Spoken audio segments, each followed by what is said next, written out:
You're listening to Rabbi Aryeh Wolbe of Torch in Houston, Texas. This is the Jewish Inspiration Podcast. Now, my dear friends, on day 102, we are on page 604 in the Treasure for Life edition of the Orchos Tzaddikim, the Ways of the Righteous, in middle of the Gate of Remembrance. And we're in the middle of listing off 30 things for a person to remember daily to really maximize our joy and happiness every single day of life. HaChamishis, what's the fifth thing that we need to remember? Sheyizkor rachamei el yisbarach. Remember the mercy that Hashem has for you. Sherichem olav lases Torah so hatahora biyado. That Hashem gave you His Torah in your hand. V'ilu melech basar v'dam shalach lo ksav. V'kara kol aksav. V'haya bo dover shelo havin.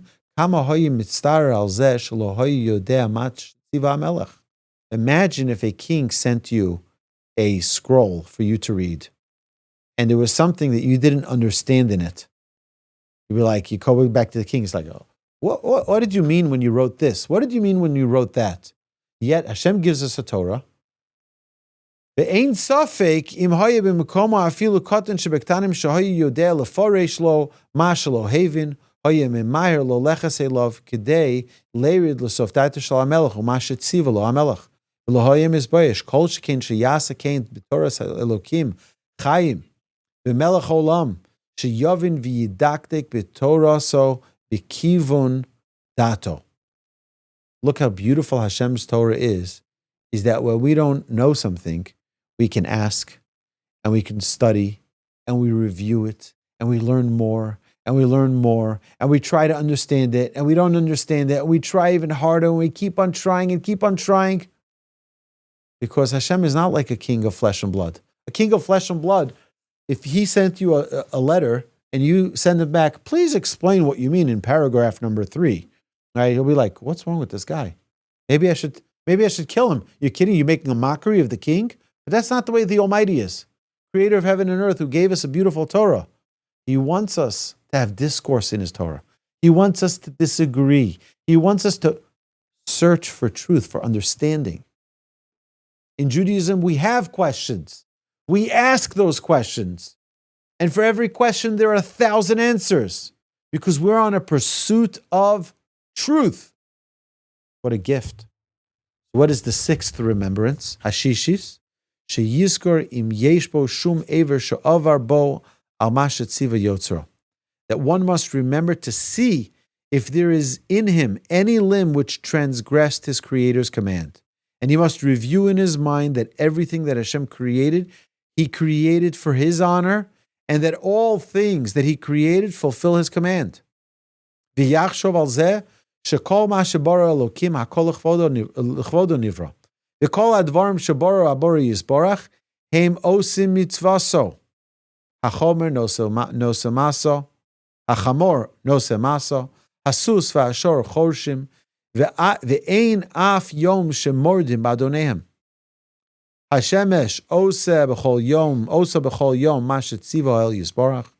V'him haya yom echad shelo hosa zarachas v'haya choshech kama haya nifla be'enei ha'olam. He says, look at Hashem's creation. Look how all of Hashem's creation follows exactly how Hashem set them up to be. Look at the donkey. He carries his burdens. He carries his packages. Look at the horse. Look at the ox. They're all doing what they're supposed to do every single day, without fail. You ever see a cat say, I'm not in the mood today. I'm going to read the paper. I need a break. You ever see a dog say, no, I'm not in the mood today. No such thing. Right? You ever see the sun say, I need a coffee break. Guys, I've been shining for you for 5,785 years since the creation of Adam and Eve. Give me a 10-minute break, okay? A lunch break. No such thing. Why? Because Hashem created them for a purpose. So they're here to fulfill their purpose. That's its job. What's about the waves of the water? Oh, me'ayam im hoyu ovrim ha'gvul shenasan la'amakam. If it says that Hashem created sand by the sea, so that be the border of how far the water can go. The water knows you're not allowed to pass this way. Not allowed to pass. There are exceptions. You have a tsunami. You have things that happen, but that's a one-off event. But imagine if the water didn't obey its command, it would overflow every night. The whole world would be in chaos. If the sun turned off one day for like 20 minutes, just power off, right? Imagine the world would end. It would cease to exist. We'd freeze to death. We wouldn't be able to exist. It'd be total chaos. I remember when we had the solar eclipse. I remember I was in the exact point in the United States where it was a perfect eclipse. What was it called? Someplace in Tennessee. It was exactly perfect. And I remember it was in the middle of the day. It was probably 2:00 in the afternoon. I was with my children. I think it was Athens, Tennessee, I think it was. I think that was the name of the city. And we of course, you don't look directly. We had those special glasses and we're looking and it's amazing. And suddenly, in the middle of the day, it turns night. In middle of the day, it turns night. And you know what started happening? Started hearing all the crickets. I kid you not. At 2:00 in the afternoon, you started hearing all the crickets. It was the most incredible thing because it was, to them, it's nighttime now. It's nighttime. It was unbelievable. And then a few minutes later, it passes, and then suddenly the crickets stop. It's the most magnificent thing in the world. But imagine if the sun was completely turned off, 20 minutes just for that coffee break. I'm running into Starbucks. I'll be right out. Right? We know that there would be total chaos in the world if we'd even be able to survive. So says the author here, see that every one of these creations of God fulfills its purpose. Why did it come to this world? Why did God give it this world, this life that it's in? Imagine the earth didn't give its produce. You planted plants, you put the seeds in, and nothing grew. The whole world would die. We'd all die. He says, lehargil evorov shenivru lishmor haTorah u'mishane osam u'margil evorov lavor ala Torah. So listen to this way number 6. The 6th tool to remember every day. Look how Hashem created his world. All of Hashem's creation fulfill their function. And I'm just going to sit there on a beach chair and lazy around? And I'm going to allow my organs of my body that were created to serve God, to bring godliness into this world? I'm going to let them do sinful things. My eyes that are meant to look at the words of the Torah, my eyes that are meant to see the glory of Hashem in the world, are going to look at things that are inappropriate. My mouth that's meant to speak words of Torah are going to speak words of Lashon Hara, speak slander.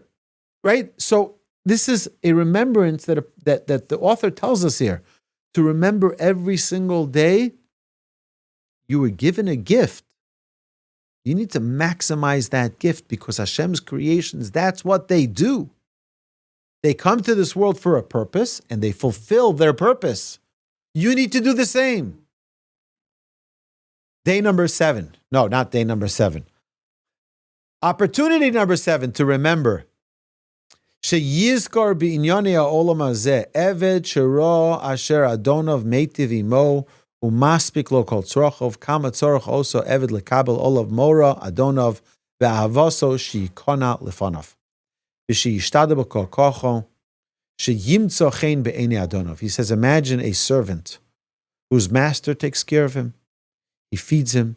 He gives him everything he needs.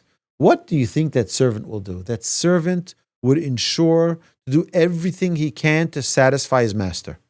I want my master to not throw me out because he takes such good care of me. I'm grateful. He says, Kal v'chomer, even more so. Sheikabel ha'adam, mankind, who we are supposed to be a servant to the Almighty. And God is so good to us. Sheikabel ha'adam olav ol malchus shamayim v'yachshov atzmo ke'eved nichna lefnei rabbo. That he should be like a servant that is humbled in front of his master. Ve'al Yar'eh be'atzmo shum shrora v'gava. And a person like that should not be haughty or arrogant and rebel against the Almighty. That means to have a humility. Realize I'm a servant of Hashem. Hashem put me here. The Almighty put me in this world to serve Him. And now I'm going to be arrogant, like I have accomplished something. I'm on a job. I'm here. I'm on a mission. Hashem, give me my task. I'll do it. And that needs to be something that we need to remember. And this concludes day number 102. You've been listening to Rabbi Aryeh Wolbe on a podcast produced by Torch, the Torah Outreach Resource Center of Houston.